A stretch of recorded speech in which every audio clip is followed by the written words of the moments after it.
Mesdames, Messieurs, bonjour. Très heureux de vous retrouver ici en direct de la grande halle de Cournon dans le cadre du sommet de l'élevage. Et j'ai le plaisir d'accueillir Fabien Roussel. Bonjour Fabien. Bonjour. Vous êtes secrétaire national du Parti communiste, tout le monde vous connaît, vous êtes un ancien journaliste, on vous voit beaucoup dans les médias et on vous voit beaucoup au sommet de l'élevage. Vous êtes un habitué de ce salon, l'an passé vous étiez là. Pourquoi? Mais tout simplement parce qu'on a tellement besoin de toutes celles et ceux qui nous nourrissent, tout simplement. Que ferions-nous dans une France sans agriculteurs, sans élevage, sans agriculteurs pour faire les légumes, les fruits dont nous avons besoin? Eh bien, c'est pour ça que je défends la souveraineté alimentaire française, je défends l'agriculture française, pour que l'on puisse produire en France ce que nous consommons en France.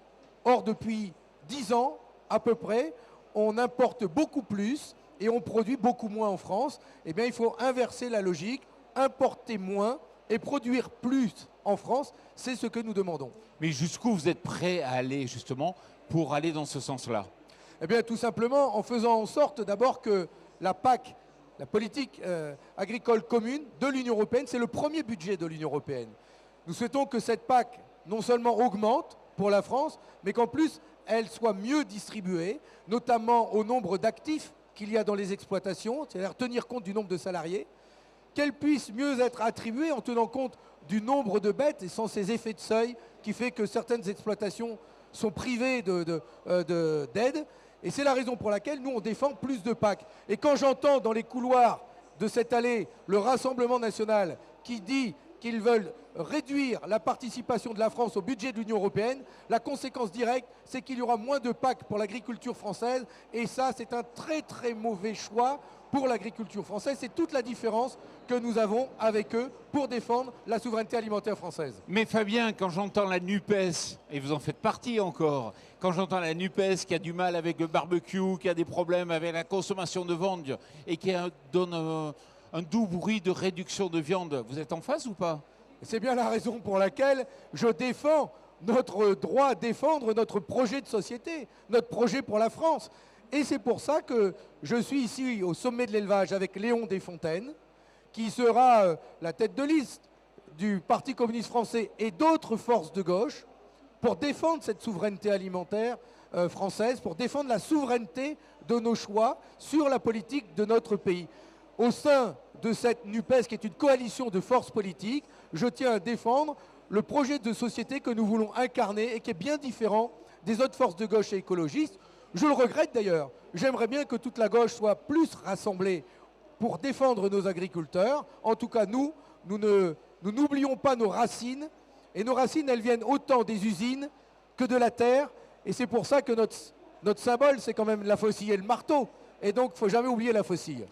Alors moi, je sens que vous prenez de plus en plus de liberté vis-à-vis justement des conglomérats, je ne sais pas si c'est le terme qu'il faut employer, et notamment par rapport à la proposition de Laurent Wauquiez, vous savez, le ruralicide, le zéro artificialisation des terres. Qu'est-ce que vous en pensez?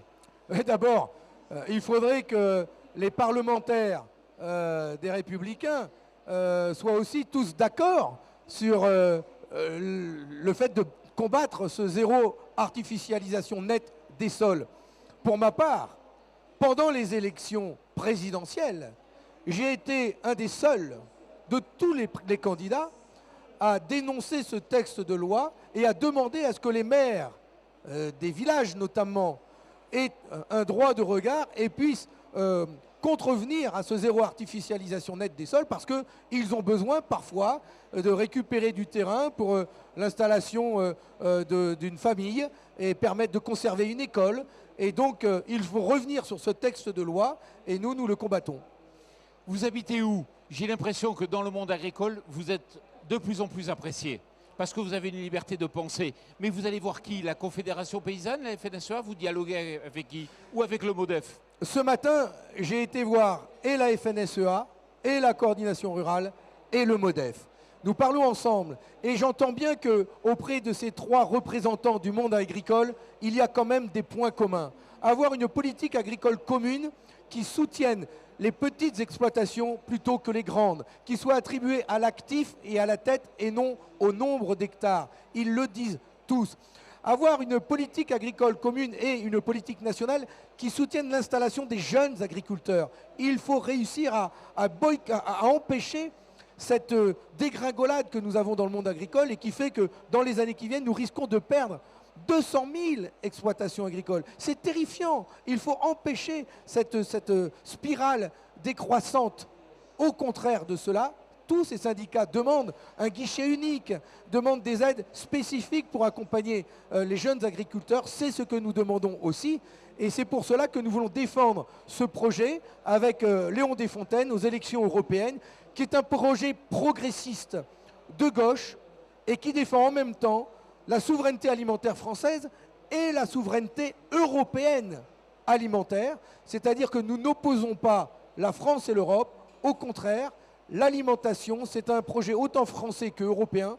La ruralité, elle existe en France, elle existe aussi en Europe et il faut savoir défendre les ruralités européennes. Mais vous savez que dans le monde agricole n'a pas tranché en disant on veut des petites exploitations. Ils sont prêts à exporter, ils sont prêts à avoir auprès des réalités économiques des exploitations de taille supérieure. Comment vous pouvez défendre uniquement la petite exploitation? Ce n'est pas défendre uniquement la petite, mais celui qui a une petite exploitation, il subit les banques qui ne lui prêtent pas ou alors à des taux d'intérêt élevés, des assurances qui vont lui faire les poches et il n'a pas de débouché pour pouvoir vendre son produit, y compris dans les circuits courts. Tiens, je vais vous donner un exemple. Aujourd'hui, la loi Egalim, elle prévoit qu'il y ait 20% de bio dans les cantines. Là, aujourd'hui, c'est écrit dans la loi. Quelle est la réalité? C'est 7%. Pourquoi? Et alors, on va dire que c'est la faute des maires, mais allez interroger les maires. Eux, ils disent, mais avec quels sous? Comment je finance ces 20% de bio, de circuits courts dans la restauration scolaire? Tous les maires, de gauche et de droite, sont pour. Mais que fait l'État pour accompagner justement la transformation de nos écoles, pour qu'il y ait des cuisines centrales, pour qu'il y ait des cuistots formés et pour offrir des débouchés à nos exploitants et y compris aux petites exploitations? Bien, moi, je veux défendre ce projet. Quand je dis que manger sain et manger à sa faim en France, c'est un projet politique, on voit à travers cela tout ce qu'il faut mettre en œuvre pour pouvoir accompagner les petites exploitations, leur offrir des débouchés et en même temps permettre à nos enfants de manger dans toutes les cantines scolaires des produits issus de nos champs, de nos prairies, de nos élevages. Et vous savez que malheureusement, on est à la veille quand même d'une période très compliquée. L'inflation fait que les budgets alimentaires vont se réduire. La qualité et la santé des Français va être certainement affaiblie. Globalement, c'est quoi? C'est l'amont, c'est les grandes surfaces. Il faut contingenter qui? Quand j'ai lancé mon appel il y a quelques semaines à envahir les préfectures, c'est un peu fort, non? J'en ai fait hurler, parce que c'est un peu fort. Bon, je me suis un petit peu inspiré de ce que font certains syndicats agricoles, entre nous. Je leur ai dit, ils ont rigolé. Mais quelques heures après, la Première ministre m'appelait. Comme quoi? Et elle me disait, mais, enfin, monsieur Roussel, vous voulez envahir les préfectures, ça se fait pas quand même. Mais moi, je lui ai dit, mais madame la Première ministre, si je dis pas ça, vous réagissez pas, vous faites rien. Qu'est-ce que vous faites pour bloquer les prix de l'alimentation? Qu'est-ce que vous faites pour baisser le prix de l'essence, le prix de l'électricité, autant pour les ménages que pour les entreprises? Et là, on a commencé à discuter. Résultat des courses. On s'est vu la semaine dernière pendant une bonne heure avec André Chassaigne. Et parmi les sujets que nous avons mis sur la table, comment on fait pour bloquer les prix de l'alimentation tout en garantissant un revenu Comment on fait pour les agriculteurs? Et c'est pour cela que nous avons remis sur la table notre proposition d'un observatoire des marges réelles, en temps réel. Non, vous allez me dire, on l'avait déjà. Vous savez ce qu'il fait, l'observatoire des marges? Il va dire dans 2 ans les marges d'aujourd'hui. Mais qu'est-ce qu'on en a à foutre que ça vienne dans 2 ans? Moi, je veux connaître les marges aujourd'hui.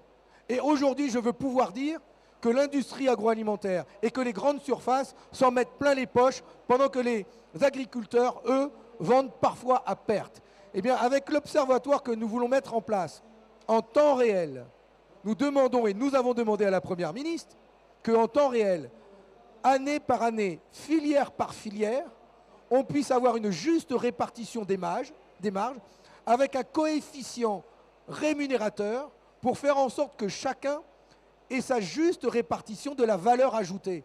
Aujourd'hui, 50% de la valeur ajoutée est capté par l'industrie agroalimentaire, les grandes surfaces, et il ne reste que 10% pour les agriculteurs. C'est une honte. Moi, je veux que les agriculteurs aient leur marge, ils aient de la rentabilité, autant que l'industrie et que les grandes surfaces, mais en tout cas pas moins. Mais les lois Egalim étaient pas mal pour cela. Ça partait d'un bon principe. Mais c'est juste que les personnes essaient toujours de les contourner. Mais la loi Egalim, elle est bien parce qu'elle garantit un prix. Mais quels sont les pouvoirs d'intervention de l'État pour faire en sorte que chacun ait sa juste marge? Zéro, que dalle, niet, il n'y a rien. L'État n'intervient pas, tout simplement parce que le président de la République, avec qui j'en ai parlé, m'a dit « Oh là là, on ne veut pas d'économie administrée, on ne veut pas intervenir dans le marché. » Ah bah oui, si tu ne veux pas intervenir, voilà ce qui arrive. Et ce sont les gros qui décident et les petits qui trinquent. Moi, justement, je souhaite que de la fourche à la fourchette, tout le monde y trouve son compte. Que ce soit le paysan, que ce soit le transformateur, l'industriel, la grande surface et à la fin le consommateur, qu'on ait le meilleur prix. Et puis bien sûr, il faut augmenter les salaires et les retraites. Comment voulez-vous que les gens, ils achètent une bonne viande, un bon fromage, un bon vin, s'ils n'ont pas de sous, s'ils n'ont pas de moyens de pouvoir s'approvisionner auprès des bons produits?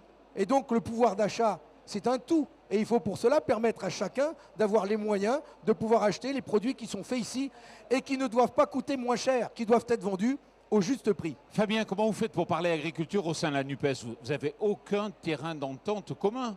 C'est la raison pour laquelle je demande simplement de pouvoir présenter notre projet aux Français. Et d'ailleurs, je ne le demande pas, je le fais. Et c'est tout. Donc d'accord, pas d'accord, de toute façon, nous on y va. La messe est dite. Nous arrivons à la fin de cette émission. Je vois que vous avez un petit ruban et c'est très bien. Expliquez-moi. C'est le ruban rose d'Octobre Rose pour sensibiliser les gens au cancer du sein. Avec mon collègue Yannick Monet, qui est député de l'Allier, j'annonce que nous déposerons un texte de loi pour faire en sorte que toutes les femmes atteintes du cancer du sein soient remboursées à 100% de tous les frais qu'ils ont à subir, malgré que ce soit pris en charge à 100% par la Sécu. Malgré tout, il y a des frais dits de confort qui ne sont pas pris en charge et qui peuvent monter à des sommes très importantes. Nous voulons le remboursement à 100%. Et puis, je vais avoir une pensée ici en direction d'une agricultrice de Saint-Amand-les-Eaux qui a eu le cancer du sein, qui est agricultrice, qui s'est battue avec courage contre la maladie, qui a réussi à la vaincre et qui, elle aussi, en tant qu'agricultrice, participe à Octobre Rose. Et je la salue parce que nous avons besoin d'agricultrices dans notre pays. On est à fond avec Octobre Rose. Fabien Roussel, merci beaucoup d'être venu ici sur Merci le plateau TV Agri. Merci beaucoup et merci à vous.